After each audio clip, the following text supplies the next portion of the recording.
Hey folks, welcome to Dojo Talks. Thanks for catching this live. This is our podcast that we try to record on a weekly basis. And today we are talking the training program because recently we hit 1,000 members in the training program, which was honestly kind of a huge milestone for us.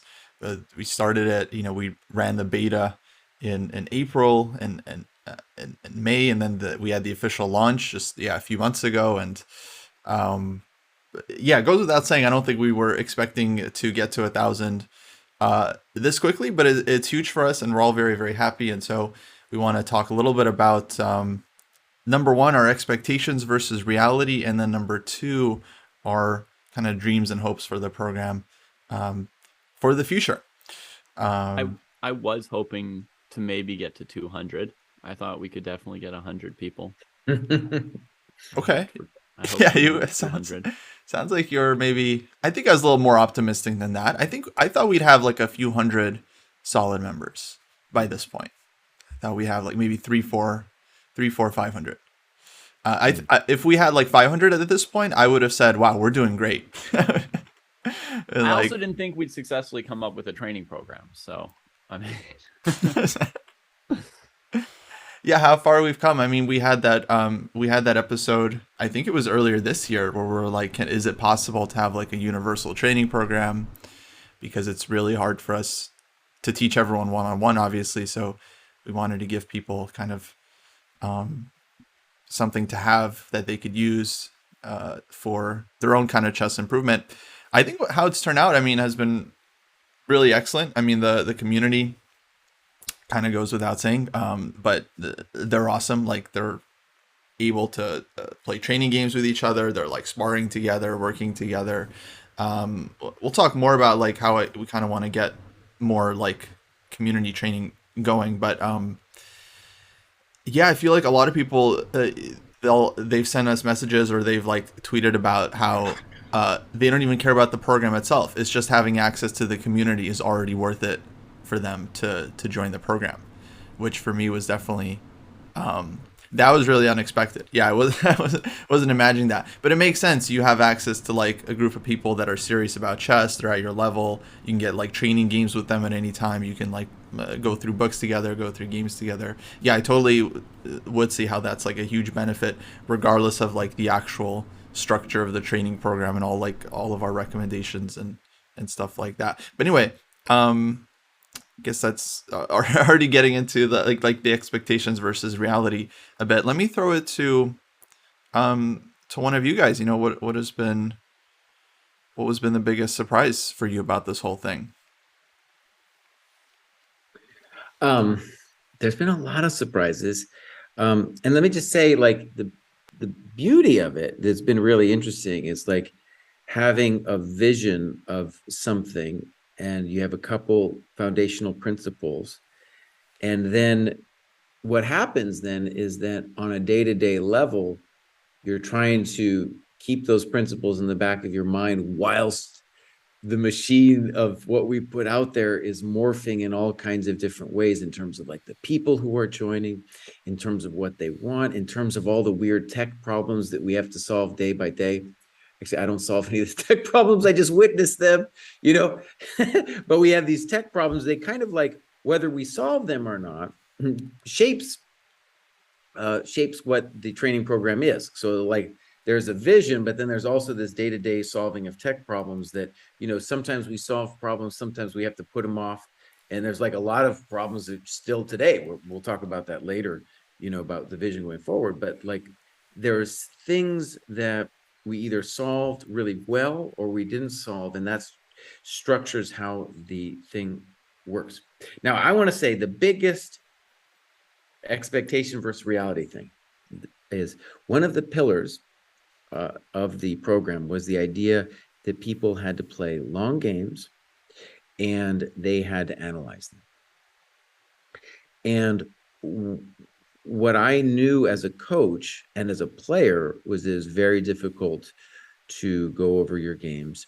And this was one of the things I was really worried about because as a coach, I've asked so many of my students to go over their games before they meet with me and really do a good job in the annotations.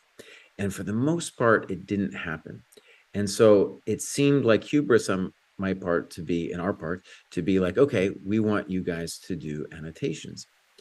Well, the interesting thing is, I think, well, first of all, spoiler alert, what actually happens was we're getting amazing annotations from a wide variety of skill levels of players. And so it's like this huge expectations versus reality thing where it's like, oh, this really worked out well. And I think the hidden secret sauce is that when people were doing, my students prior to the training program for years were doing these annotations, they weren't written for an audience. So they would write it for me, but then they wouldn't really be going into what, trying to be articulate about what they were thinking and being clean about their variations.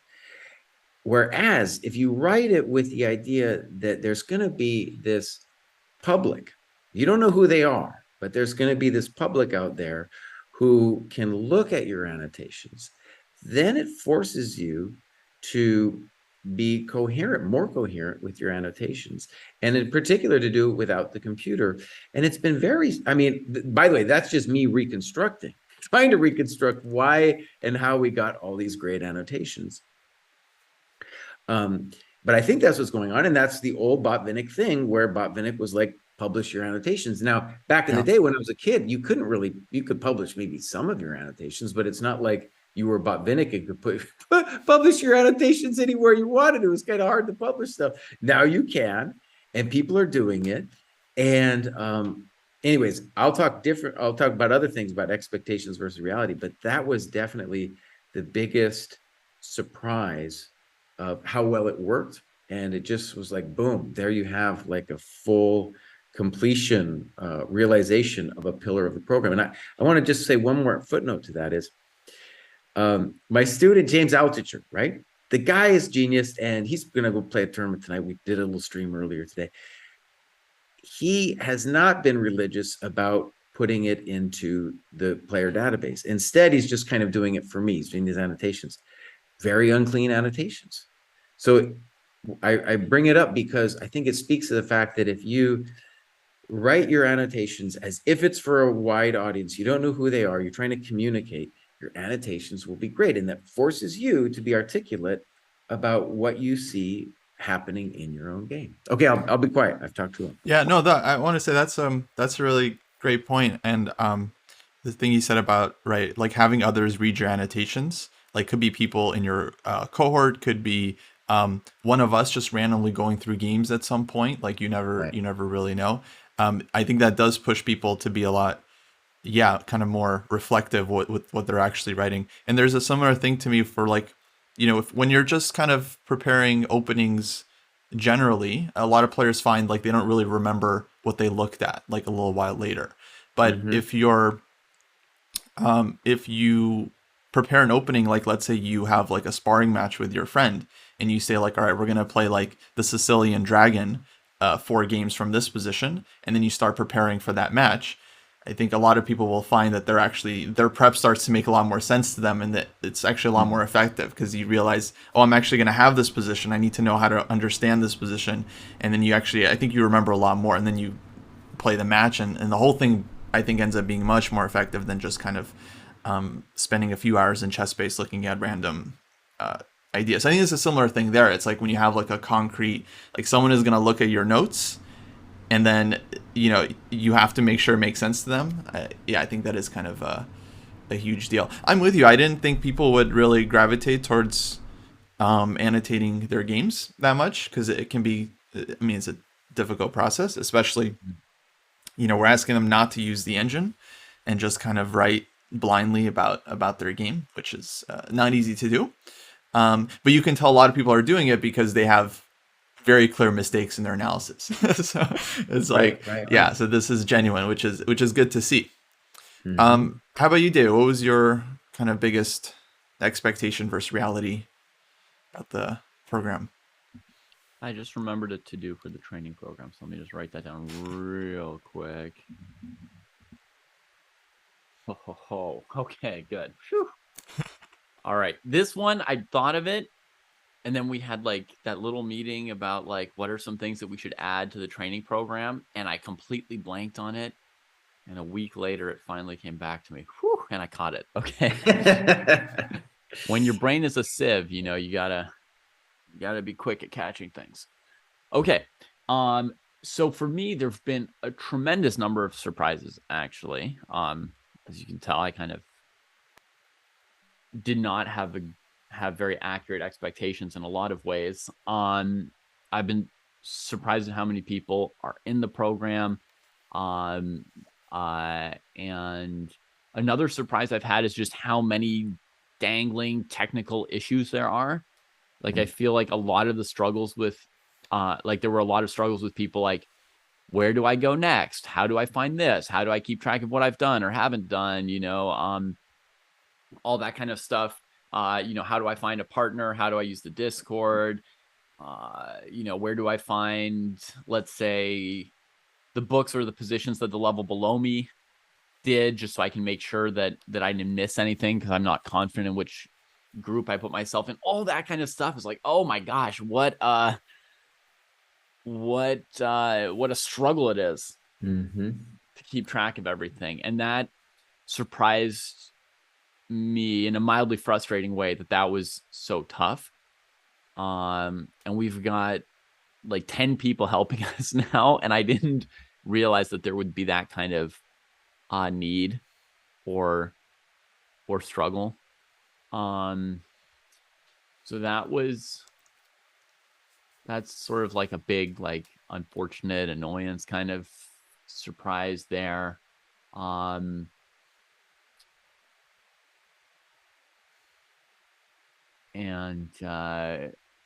what else?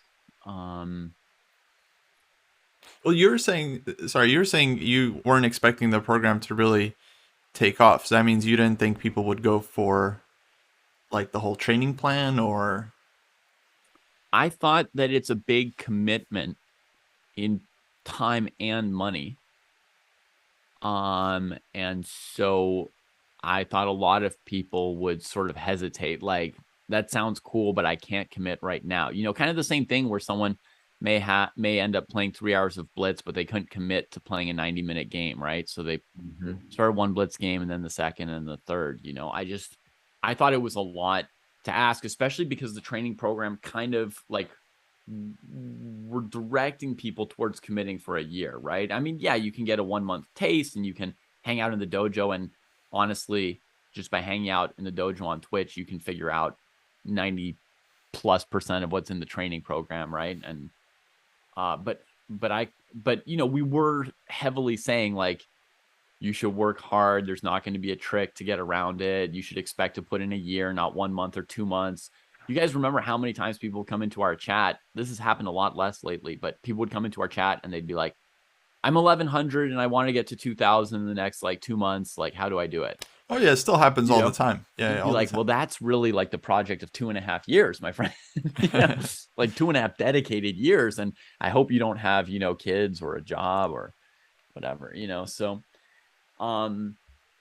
yeah, I thought it just asks a lot of people, and I didn't think that people would be so that so many people would be gung-ho on taking that leap and you know, giving us their trust in a way, right? I think we're very trustworthy people, but it's still, when you're offering something like this and this kind of commitment, it's a lot of trust. Did you two read the interview that Gregorian did with Vishnu, Gukesh's coach? No, I haven't seen that yet. Okay, well, he said that one of Gukesh's secret sauces is absolute trust in his coach. And even after he surpassed him in rating, he's just got that trust to just, you know, work with him and follow him and take the advice. And for someone to say, like, I'm going to give up, you know, computer checking my games, or I'm going to give up playing 20 hours of Bullet, or I'm going to annotate like 50 games, even though the thought of annotating a game makes me mildly queasy, a single one, right? For people to do that, it's a great trust that they're placing in us. Yeah, absolutely. I think that brings to the other two things I wanted to talk about with expectations and reality is really there's three principles, at least that I perceived as the beginning of the training program. One, we already talked about, analyzing your games. Number two was the principle of plus minus equal, that we could talk about expectations and reality with that. But then the other one was the structure. And one of the amazing things that hasn't been as full blown of a success as the analyzing your games thing has been. But, the whole idea was that we have, especially in the pandemic era, people, improvers going to thousands of different places to get chess improvement information. Reddit, YouTube, the whole thing, various YouTube channels all over the place. And so the idea was not that those places had bad information, but if you spray yourself all over the place, you're never going to sit down and have a coherent plan. So part of the idea of the trust was just like saying, okay, this is whether or not it's the best structure ever of a training plan. It is a structure that's at least reasonable. And that once you commit to it, then all of those other weird questions go away and you can finally concentrate on actually doing the work. And the reason I say that's not an unqualified success is that I think in the training program, I would say, maybe you guys can have your own intuitions on this, but I would say only about 50% are really fully committed, all in terms of trusting the program. Maybe 25% are a little bit on the fence, and another 25% are actually doing this thing that I was trying to avoid, where they're just like actually still going to a variety of different information sources and making their life honestly just harder. And it's, again, like a lot of times people are in the Discord or something, they're like, what about this or what about that? And again, it's not that I'm saying that we have the best training program or there aren't other better ideas out there, but when you're doing that to yourself, going into 1,000 different places, then you lose your own focus about what you're doing in the program. So I think in terms of that pillar of the structure, that it's been for the most part a success, but it's still not, in a way, it's like maybe we still have a job of selling the program. So that is like, it's been a good, give us a B or something in that regard of that pillar, making that work. Yeah, I would say like selling the process, but yeah. Yeah. Go ahead, David. Another little fun surprise with the training program was just how pumped Jesse got on it. I love seeing that, I love it. And, for us to be training as well and following our own program that we've laid out for ourselves, right? Which, by the way, is not like a weird thing for anybody wondering. Like, anybody who's a master has probably laid out multiple training programs for themselves over the course of their life to get there, so it's not like a weird thing to be doing your own training or anything like that. Right. But yeah, I mean, Jesse just got so pumped. I mean, every day he's sending Kostya and me messages saying like, hey, let's meet. I got these hours free. Let's talk about the program. Yeah. And then he'd be like, hey, what are you guys doing? Check some boxes, and that's been awesome. That's been awesome just to see that, joy and excitement from Jesse.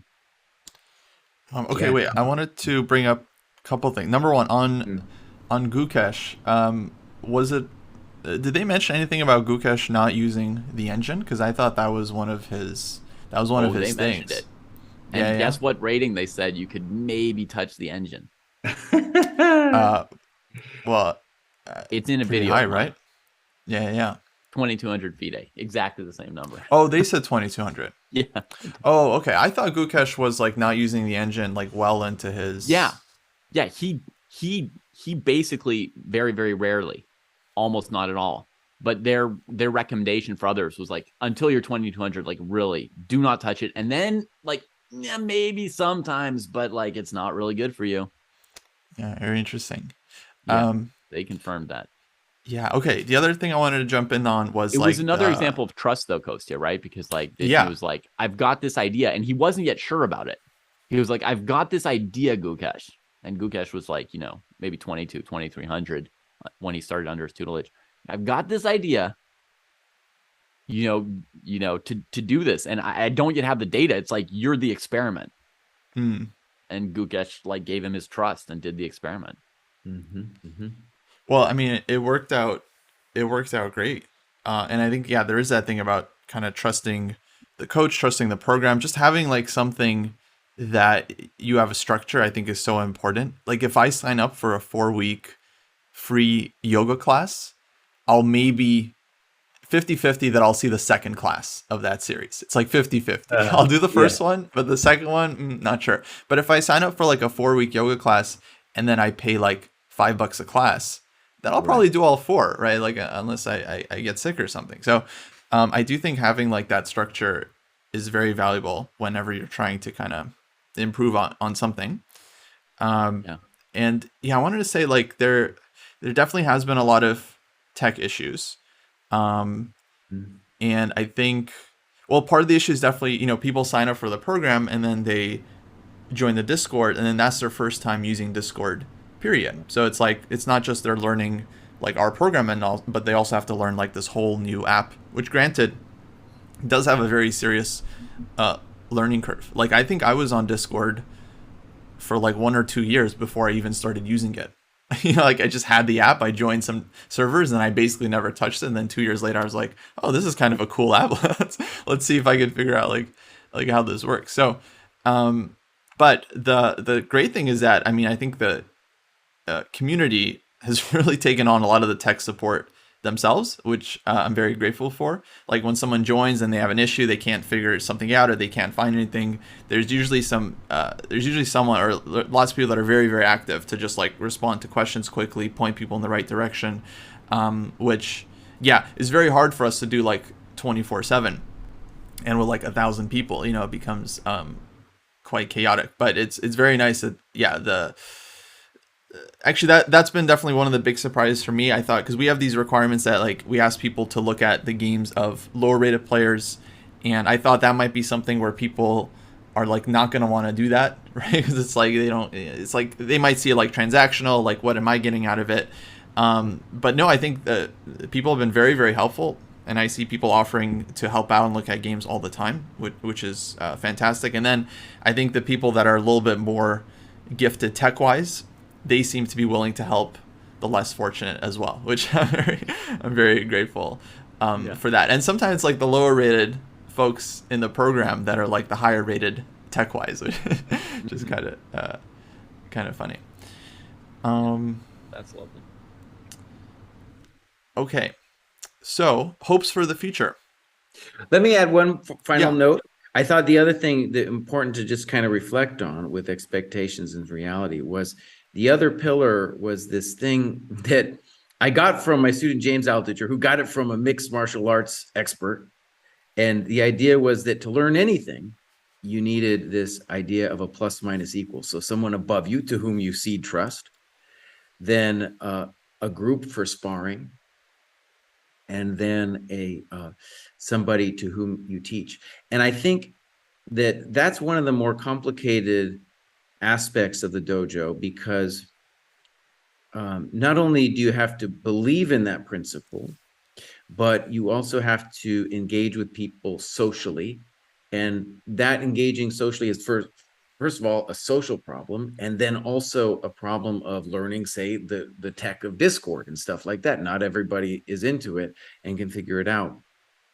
And so I think in terms of expectations versus reality, the biggest problem that I've seen so far in terms of expectations and reality is the difficulty in arranging sparring between people within the cohort.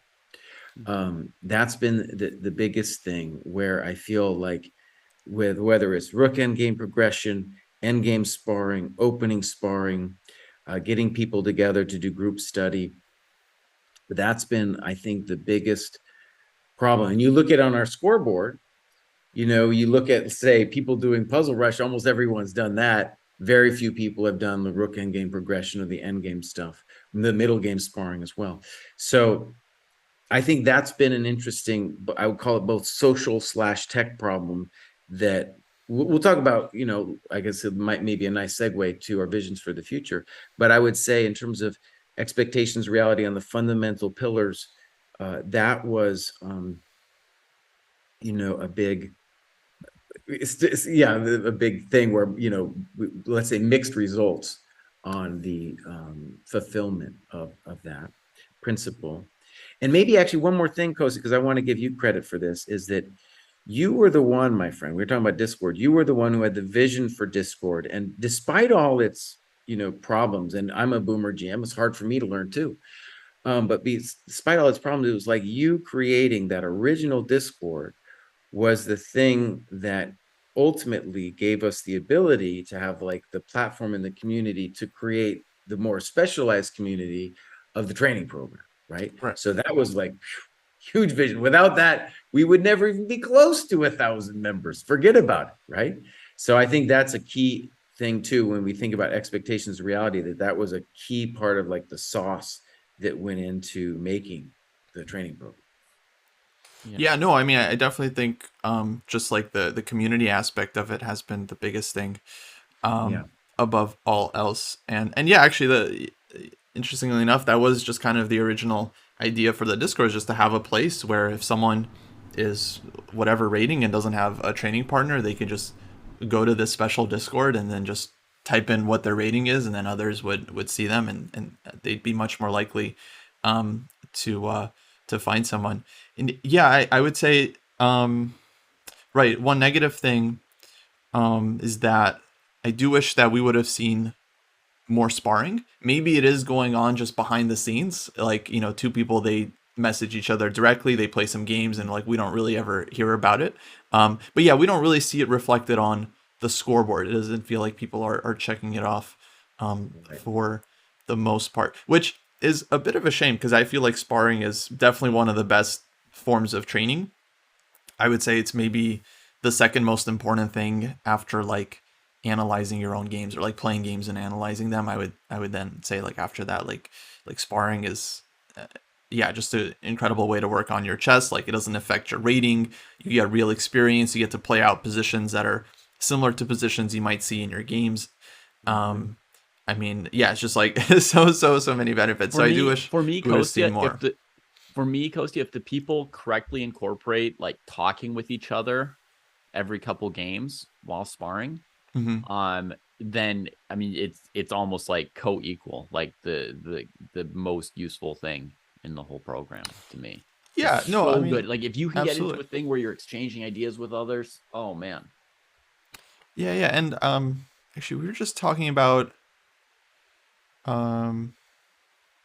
Oh yeah, actually, yesterday. Sorry, we were talking about, I think, privately off stream, about how or I was making the point that our program is not like this new insane way of learning chess. It's actually just stuff that like we've done throughout our years that we think like works, because we've all had training partners for many years and done tons of sparring, and so it's like, yeah, we're just trying to incorporate the things that it's like has worked for us into like a more universal program than anyone could follow. So yeah, so that's definitely, I think, something that we definitely have to improve in the future. We did start, like, we started doing these like sparring arenas on the weekends, but they've definitely had their own serious tech problems. And so I definitely feel like, yeah, that should be kind of one of our goals for the future, to kind of get more sparring going, because I think I that's just just looked up very, very I helpful. just looked up one thing for sparring because I was curious, like, are people, because in those sparring arenas we've got people playing, right? Lots of games. Some people are playing for hours in there, right? Mhm. So I just went and looked up one person who I've seen in the sparring arenas, Evan Rosenberg, and I saw that in the scoreboard he's got no sparrings marked The off as bum. checked off, right? Yeah, that bum. But for sure the guy's done it. Okay. Yeah. So it's one data point, but I think there may be like reporting issue because I think a lot of people are participating. I don't think that the sparring's like a hidden secret thing. Yeah. No, that's fair. It's possibly people just aren't reporting it. In any case, I mean, I think, yeah, we believe like it should be one of the biggest things that people are checking off. And it is also one of the simpler things. Like, I mean, it takes months to go through a whole book, but to like spar some positions, that's like just a couple of days essentially. Yeah, each one you can knock off in a day. Yeah. So so we started the sparring arenas. Now we have these new like classrooms in the Discord, which I'm very excited about because we've got like dedicated members of the community that are going to be kind of like not badgering folks, but like encouraging folks to like do more training together, do more sparring together, which I'm hoping is going to help out. For sure, yeah. No, I'm very hopeful, especially that those groups can encourage the sparring, and in a way too, where maybe there'll be some discussion of it afterwards. Yeah. Absolutely. So, okay, yeah. So that's definitely one of my kind of hopes for the near future. I mean, we're working on a ton of stuff. I've been working on my King's Indian course for months now, and I haven't released an update in a little while, but I promise folks I'm actually just like adding material to the course like every day pretty much. But yeah, I'm hoping to get the King's Indian repertoire out there so people can have like a full opening to play against d4, c4, knight f3. But yeah, it would also be great to essentially set up more sparring and actually we have some tournaments like for classical chess. That's definitely been one of the biggest points of contention is like the classical chess, the time controls, required time controls. Definitely that's something that we'll be kind of reflecting on because we're thinking about not redesigning the program but just kind of like improving it in the next few weeks. So we're thinking about possible shifts and adjustments, and actually we made a feedback form for anyone in the program. We announced the feedback form in the Discord that you can find, and you can let us know specifically if you have ideas about how you think the program could or should change. Okay, I'll go send a thing saying that I don't want to do mate in twos in my rating band. That's exactly the right spot. I'm gonna put the feedback thing in the chat here. Oh, there we go. So yeah, it's ChessDojo.shop/feedback for anyone listening. But I think you do have to be logged in to access that. Right. Actually I was saying, we have a couple tournaments right now. We have like the Dojo Classical, which is like this open Swiss that's open to pretty much anyone for classical games. Then we have like the Dojo Liga, which is our team league that also has like weekly classical games. It'd be nice if we had a better way to, or like not a better way, but another way like to get people to be able to schedule games with each other, because people have issues with time zone and finding time for like a 3-4 hour game, and then finding someone at their level and then finding a time. So yeah, it'd be great if we could like somehow just totally streamline that process, because some people it's like everyone wants something a little bit different. Some people they want to play games as part of a tournament, which I think makes a lot of sense because you have like some stakes and some intrigue, and you're trying to get first. Some folks just want to play training games without anything attached to it, just like one-on-one, and that's fine as well. Some folks really like the team aspect, which is fun. Like you get to play for a team and track standings and all that stuff. But yeah, it'd be great if we had just like a very simple universal, like someone walks in, they're like, I want to play a training game this weekend or tonight. They click a button or two, and then they see who else is like available, and then we make that really, really simple for them. But yeah, that's definitely a dream, but something that I think could be really, really great for the program. Yeah. And actually, Bellamarus makes a good point in the Twitch chat I just saw, how it's like, yeah, we don't necessarily want people only playing against each other in the program, because then everyone will be just kind of fighting for the same rating points.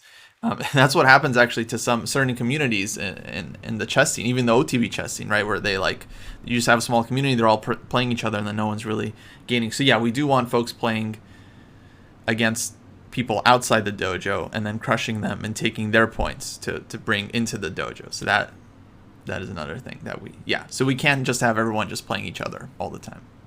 You need to occasionally go out and bring us back some signs from other dojos. Right. Yeah. Yeah. Okay. I have more, but I think maybe I should let one of you guys go in terms of your hopes for the future. Yeah. What I'd like to do is make some videos explaining the games that people are supposed to memorize at each level. You know how there's like one game to memorize at each level? Yeah. I think it's a lot easier to memorize a game you really understand well. And I like making videos. So I think that would just be like a nice little upgrade that I'm looking forward to doing. And that's typical of the kind of upgrades I have in mind. I just want to go like here and there and just add in an extra video, an extra little touch of this or that, you know, some extra personalizations, a couple more interpersonal tasks that, you know, you have to check off. You know, you guys know I put in a few of these tasks that are designed to force people to talk to other people, right? Like you need to find somebody else and explain to them how to stop Scholar's Mate or something like that, right? Would be like one for maybe the 400 to 600 band, right? So they have, even though they're, you know, fairly low in the ratings, they still need to find like a minus and start, you know, learning how to like teach somebody something or share something with somebody, right? And so I've got some more ideas of some more of those tasks to put in there and sort of like, hopefully by giving people a box to check, push people to start some of these conversations with others in their cohort. You know, tell somebody what your favorite opening is and why. You know, see if you can convince somebody who hates the King's Gambit to try it, whatever it might be, you know, little things to just like push people together. And then just some little videos here and there for, you know, for fun on some things I like, just to add a little bit more of, you know, my own sensei touch along the way for people who are doing the program, that, you know, that we just pop up a little more often with little like, hey, how's it going with the program? Like, did you know this, you know, or here's a little thing on this, on these games that I think might be cool for you. Cool. How about you, Jesse? Okay, I'm going to say there's 4 big picture things that I'm looking for in the future. I'm going to try to go through them kind of quickly, but they're simple. So one, at the very beginning, we have a tech problem that's persisted to this day, which is we never really had a scheduling app. And we've had various attempts at it, and we need that thing because it would really help people to organize their sparring. So that's a big thing that's haunted us from the beginning, and I think that's huge. It's a technical problem. Okay, that's number 1. Number 2, the program itself, I think, is important to see, is very malleable and capable of improvement. And of course, we always have to be thinking about how to improve the thing. But big picture, I think one of the beautiful things that we have in terms of molding the program is we have data. We have 1,000 people checking boxes on a scoreboard. Not everybody's checking the boxes as we've seen, but for the most part, we do have some very diligent people. So we're gathering data about like, well, what works and what doesn't. And in addition, of course, to the data of the boxes, we have people giving us feedback. So I'm hopeful that we can become more scientific, let's say, or more informed about how we do the program. And it's great. I really believe this in all areas of life. It's great to have some kind of data point that checks your assumptions. So, for example, all 3 of us have assumptions about what it takes for chess improvement, but it's great to have some data to be like, oh, maybe this works better than something else. And then you can use that data to check your own self. Chess, of course, being the greatest check. Either you can't cheat yourself in chess in the way you can cheat yourself in other areas of life by believing that you're better than you are. Okay, number 3 is, I think we're a small fish in this big pond with Chess.com and Chessable. And I think once that landscape figures itself out, our life will be a lot clearer. It'll be easier to do things within the dojo. For example, I think it'd be a good thing if Chessable figures itself out, we get some kind of arrangement with Chessable where especially players, let's say above 1,600, 1,700, can start doing move training for their openings on Chessable. Great. Or other parts of our program that we can use Chessable, we can use that software. Another thing that'll be figured out is like, well, maybe I can stream Chessable on our Twitch without ChessCom being upset, or maybe we can do like some Chessable classroom stuff on our stream, right? Maybe we can do some of these masterclass things on Chessable. And so the main thing there is I feel like there's a whole audience of people that don't even know about us yet, right? And they're on Chessable and other places out there, and it would be great for us to have that kind of outreach. Okay, number 4, we've been working on this a little bit, but we still haven't made a full push, is we have 1,000 players, and that's great. But if you look at the cohorts above 2,100, you just like they drop off a cliff. We have barely anybody in there. And I want people in there for the full spectrum. A lot of times too, people are over 2,100, they're teaching professionally, let's say. And I want to bring them in, and like, I don't have time to do a lot of teaching anymore. And they should come in and they should be teaching the people who are willing to pay money for a teacher, for example. That's fine for me. I think that's great. But just to have that full spectrum of different player levels in the dojo, I think that's my number 4 in terms of dreams for the future. All right, that was a lot. Anyways, that was my 4 things for dreams of the future. That's right, good. And I know you were limiting yourself. Jesse's full of dreams. Yeah, that last one especially, that was going to be my next thing. It's like we're definitely trying to get more high-rated players in. We have a handful of like experts, like players rated like 2,000, 21, 2,200. But we're sending out invites. So we're trying to get more in, because I think it would be great to have some stronger players in the dojo working together, and we're always looking for more sparring partners. I mean, that's something that we find very useful. So that's definitely a big hope for the future, is to get more players in. Okay, I want to add a few things actually. So okay, number 1, going back to something we were discussing a little bit earlier. Yeah, it'd be great if we had more kind of like organized matches or skirmishes with other schools or communities, like where we have people kind of like representing the dojo, and we can like prep them and help them train. I don't mean prep like opening prep. I mean, maybe if they're strong enough, but more just kind of like get them ready for battle and work with them, and because I think there's like nothing quite as motivating as like having to play an actual game of chess, like in the near future, that you're gonna have to play, maybe as part of a team, or some competition. It's very, very motivating. I think very, very helpful. It also would be cool to have more stats in the program about kind of like what drives improvement compared to other things, like whether it's classical games, annotating them, whether it's sparring, whether it's just doing lots of tactics, like what is actually getting people to improve.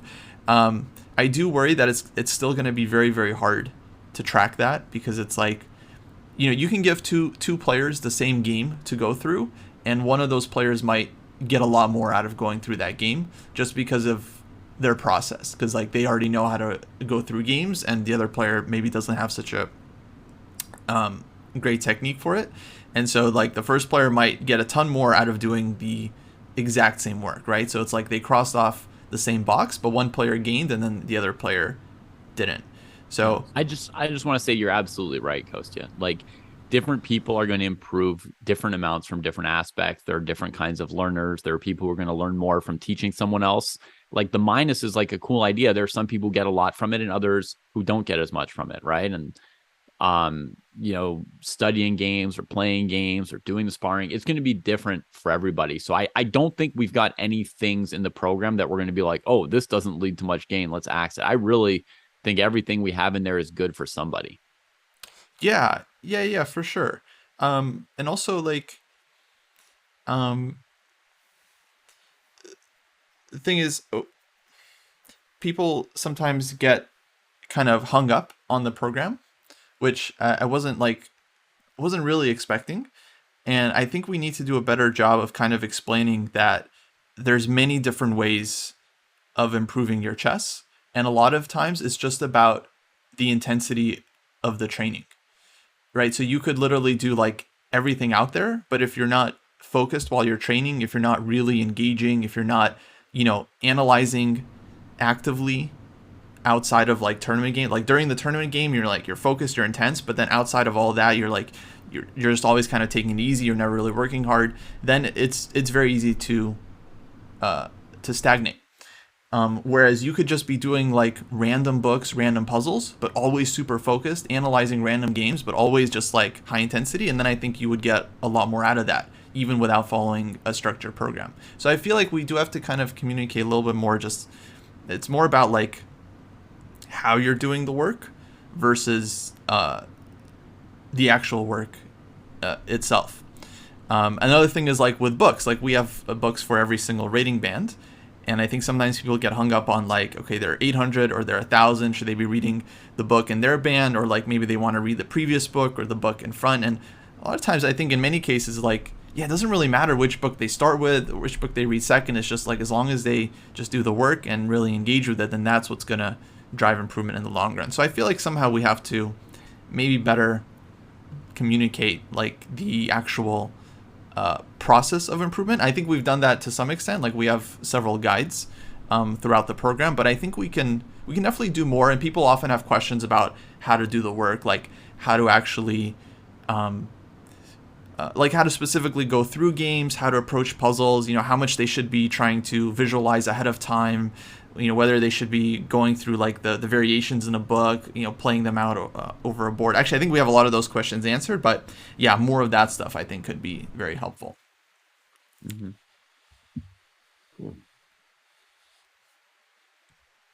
Cool. Oops, sorry. No, all good. I'm just catching up on the chat here.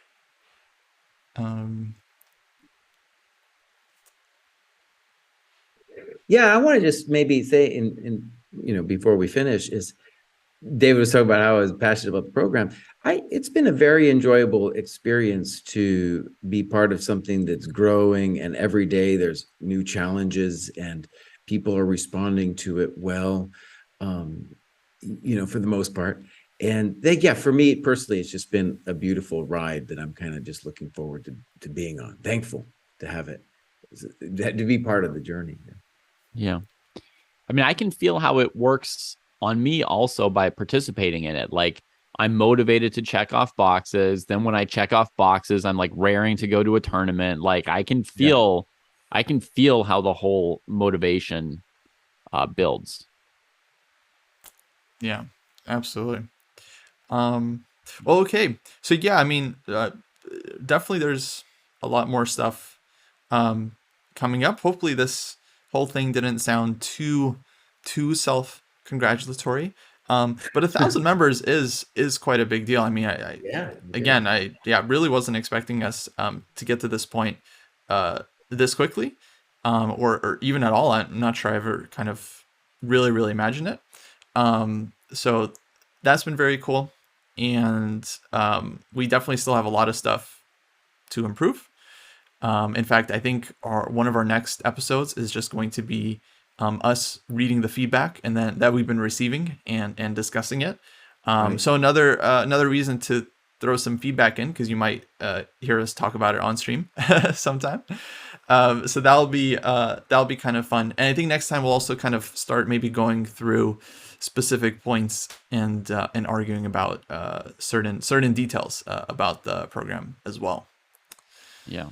You know how I feel about self-congratulation, Kostya. So, but I feel like it was acceptable to say this was like reasonable reflection on the program, and it just was something that it's good to talk about and think about, and it motivates me to go and do more work on the program as far as like some of the upgrades we've talked about. So I'm okay with what we did today. Cool. Great. Okay, guys, that will do it for Dojo Talks. Thanks for listening, and we'll see you all next time.